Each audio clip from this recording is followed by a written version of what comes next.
BJP की ओर से मोदी सरकार के 9 साल पूरे होने पर महाजनसंपर्क अभियान किया जा रहा है। इसके लिए प्रोफेसर एसपी सिंह बघेल को पूर्वांचल की 4 लोकसभा सीटों का प्रभारी बनाया गया। हमारे साथ बातचीत के लिए मौजूद हैं केंद्रीय स्वास्थ्य राज्य मंत्री doctor SP Singh Baghel ji. Sir, अगर बात करें तो जिस तरीके से आपको प्रभारी बनाया गया है, क्या कुछ कार्यक्रम आप लोग करने वाले और कब से जाएंगे?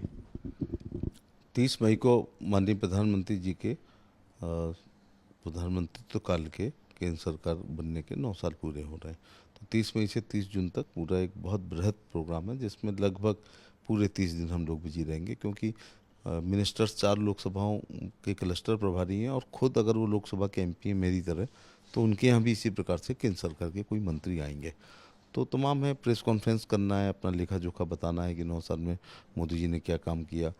तो फिर लाभार्थियों को भी बताना है, उनसे मिलना है, इंटेलेक्चुअल से भी मिलना है, एक बड़ी रैली भी करनी है हर जगह। और उसके साथ हमारे 7 मोर्चा हैं, तो एक संयुक्त मोर्चा का सम्मेलन होना है। फिर बहुत बड़ा कोई केंद्र सरकार का काम हुआ, जैसे आगरा में स्मार्ट सिटी बनी है, आगरा में मेट्रो है, ये बहुत बड़ा काम है। तो उसकी जो है उसको एक विकास तीर्थ के रूप में वहाँ विजिट करनी है। ऐसे तमाम कार्यक्रम हैं जिसको सब मंत्रियों को अपने जहाँ जिले के प्रभारी वहाँ करना है, और जहाँ पर वो हैं वहाँ पर भी कोई ना कोई आएगा। जैसे मीनाक्षी लेखी जी जो हैं वो आगरा की प्रभारी हैं, और क्लस्टर के रूप में फतेहपुर सीकरी और पास की 2 लोकसभाओं की। ऐसे ही मुझे जाना है वाराणसी, भदोही, चंदौली और मछली शहर। चूंकि आपको काफी महत्वपूर्ण लोकसभा क्षेत्र दिया गया, प्रधानमंत्री की कॉन्स्टिट्यूएंसी है, किस तरीके से वहां पर जाके महासंपर्क अभियान करेंगे? क्योंकि हमेशा कोशिश रहती है कि प्रधानमंत्री सबसे अधिक मतों से चुनाव जीते। अब वहाँ के कार्यकर्ता को कुछ मुझे नहीं लगता किसी प्रशिक्षण की ज़रूरत है, लेकिन वाराणसी के लोग माननीय प्रधानमंत्री जी को काशी के लोग जिताते हैं, और प्रधानमंत्री जी हम सब लोगों की जीत में उनकी बहुत बड़ा उनका योगदान रहता है। तो वहाँ से बहुत सी चीज़ें सीख के भी आएंगे कि आखिर कार्यकर्ता वहाँ का कार्यकर्ता वहाँ विकास हुआ ही है। तो ये सब चीज़ें जो है बगल में जो चंदौली है, महेंद्र नाथ पांडे जी कैबिनेट मंत्री हैं। कुल मिला के वहाँ को कुछ बताना भी है, लेकिन ज़्यादातर है कि वाराणसी से सीख के भी आना। सर, एक सवाल और है। आप लोग 9 साल के जश्न को लेकर के जनता के बीच संवाद करने जा रहे हैं। कांग्रेस पार्टी की ओर से आज लखनऊ में प्रेस कॉन्फ्रेंस की गई, दीपेंद्र हुड्डा ने यह प्रेस कॉन्फ्रेंस किया। 9 साल में 9 सवाल आप लोगों से पूछे गए, महंगाई को लेकर के, बेरोजगारी को लेकर के, बेटियों को लेकर के, जंतर मंतर में जो तमाम सारी घटनाएं उन चीज़ों को लेकर के। तो इन तमाम सारे प्रश्नों को भी पूछा गया कि बीजेपी इसका भी उत्तर दे। बेबुनियाद सारे सवाल हैं। ये बिल्कुल वैसे ही है जैसे एक चित्रकार ने चित्र बनाया और लिखा कि इसमें गलतियां ढूंढो, तो गलतियां हजारों ढूंढी। जब उसने कहा ऐसा एक बना दो, तो ये भी नहीं बना पाया। तो ये आसान है सवाल करना। उन्होंने अगर देश का विकास किया होता, देश से गरीबी हटाई होती, तो फिर आज हमें 80 करोड़ लोगों को गेहूं चावल फ्री का देने की ज़रूरत ही नहीं पड़ती।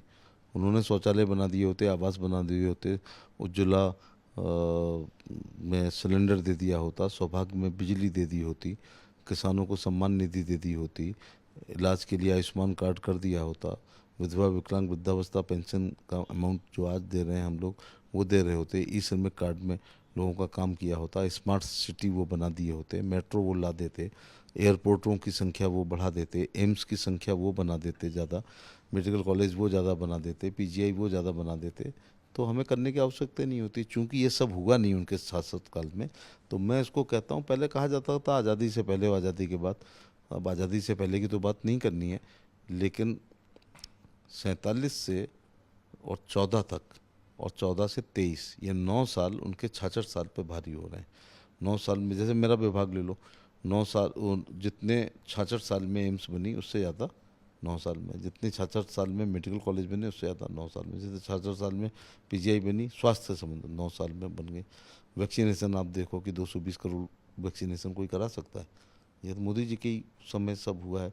इसके बाद अगर इसी 9 साल के अंदर आयुष्मान कार्ड आया है, गरीब लोगों का 5 लाख प्रति व्यक्ति प्रति साल पूरी फैमिली का इलाज हुआ करेगा।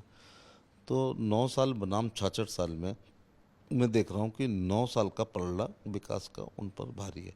और सबसे बड़ी बात है, ये तो हम बता रहे हैं कि अब तो क्या है, हम पुरानी चीज़ें भूलते भी जा रहे हैं कि 20 रुपये में प्रधानमंत्री जन जीवन सुरक्षा योजना में 20 रुपये पर 440 का बीमा हो रहा। अब तो ये चीज़ें जो है ना, नई चीज़ आ जाती है तो पुरानी चीज़ छूट जाती है। लेकिन वो तो 45 करोड़ लोगों ने बैंक का खाता खोला है। आप ये देखिए कि ई-श्रमिक कार्ड में वजीफ़ा मिल रहा है, मकान मिल रहा है, लड़कियों की शादी के लिए पैसा हो रहा है, अंत्येष्टि के लिए पैसा लेबर डिपार्टमेंट को हो रहा है। तो ये 9 साल जो हैं वो 66 साल पर बहुत ज़्यादा भारी है। और इसकी, हाँ, जो मैं एक बात कहना चाह रहा हूँ कि ये विकास युक्त और भ्रष्टाचार मुक्त है, ये बहुत बड़ी तारीफ की बात है। क्योंकि महंगाई को लेकर एक बड़ा प्रश्न पूछा जा रहा है, चाहे जिस पार्टी की ओर से, कांग्रेस की ओर से, सपा की ओर से हो, बसपा की ओर से हो। सर्वांग सर्वोत्तम तो है नहीं, हम लोग मर्यादा पुरुषोत्तम भी नहीं है, लेकिन कोशिश प्रधानमंत्री जी कर रहे हैं कि लोक कल्याणकारी योजनाओं ज़्यादा हों। महंगाई के कई रीजन हैं, महंगाई के कई रीजन होते हैं। आप पेट्रोल और गैस की बात करेंगे तो ओपेक कंट्री तय करता है, ये तो कई चीज़ें हैं।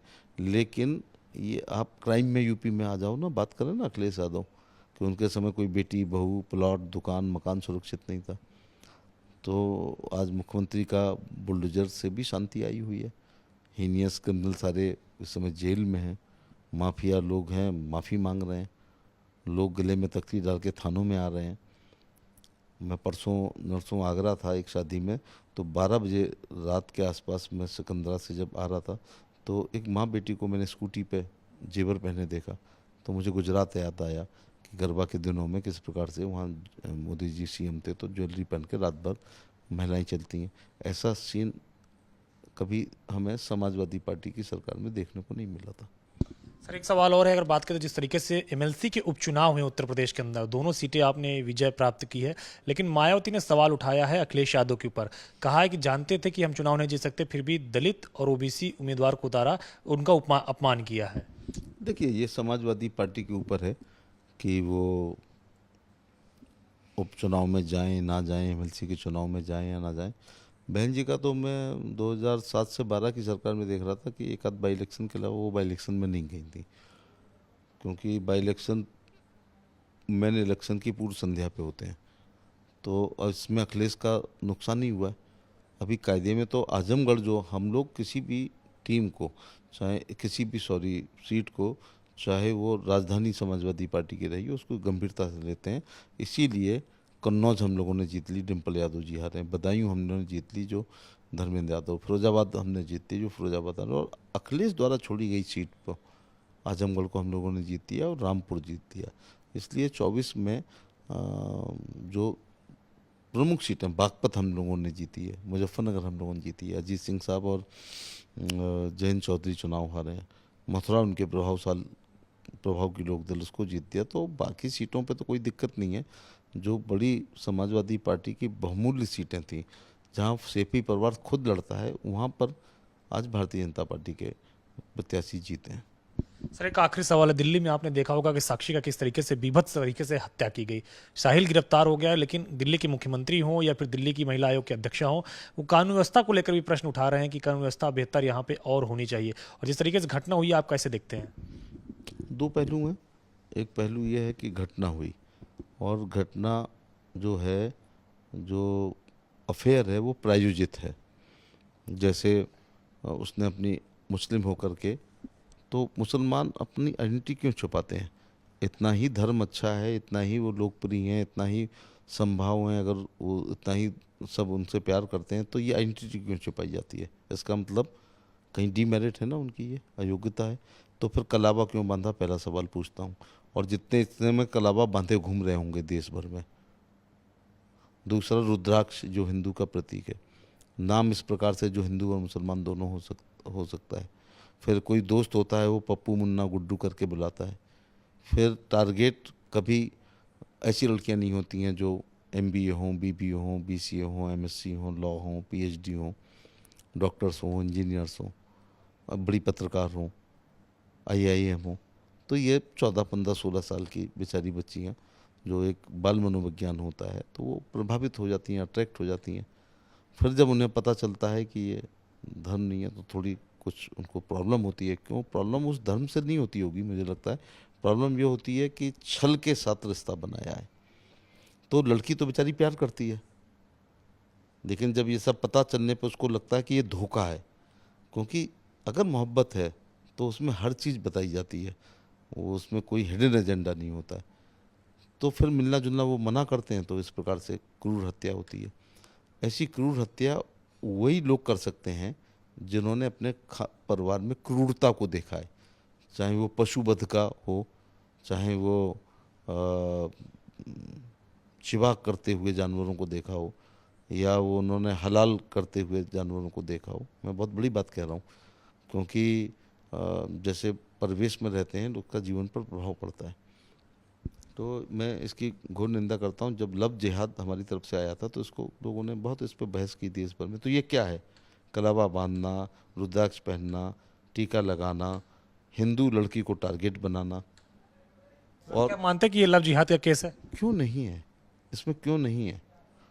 और पढ़ी लिखी होगी तो 4 बातें नेट पे देखेगी, गूगल पे देखेगी, थोड़ा और पता करेगी, तो इनोसेंट बच्चियां जो बेचारी और लड़कियां प्यार करने लगती हैं। लेकिन प्यार जब हिंदू लड़के लड़की में होता है वो दो तरफा प्यार होता है। ये एक स्ट्रेटजी बनाई है, इसको क्या कहते हैं, इन्वेस्टमेंट टाइप का। तो ऐसा होता क्या, एक भी हिंदू लड़का मुसलमान लड़की को लव जिहाद के रूप में, क्या वो मुस्लिम बनने का उपक्रम करता है कि वो टोपी लगाए, वो दाढ़ी रखे, वो ऊंचा पजामा पहने, वो अपना नाम मुस्लिम रखे, वो उर्दू सीखे, वो शेर व शायरी करे, वो कलमा को याद करे, फिर लड़की को फंसाए? बताइएगा। तो मैं बहुत आज स्पष्ट बात कर रहा हूँ, मैं इसकी घोर निंदा करता हूँ और इस पर कुछ कठोर कार्रवाई करनी पड़ेगी। बहुत शुक्रिया हमसे बातचीत करने केंद्रीय स्वास्थ्य राज्य मंत्री एसपी सिंह बघेल, जिन्होंने तमाम सारे मुद्दों पर एबीपी गंगा से खास बातचीत की। दर्शन रोहित के साथ अविनाश तिवारी, एबीपी गंगा, दिल्ली।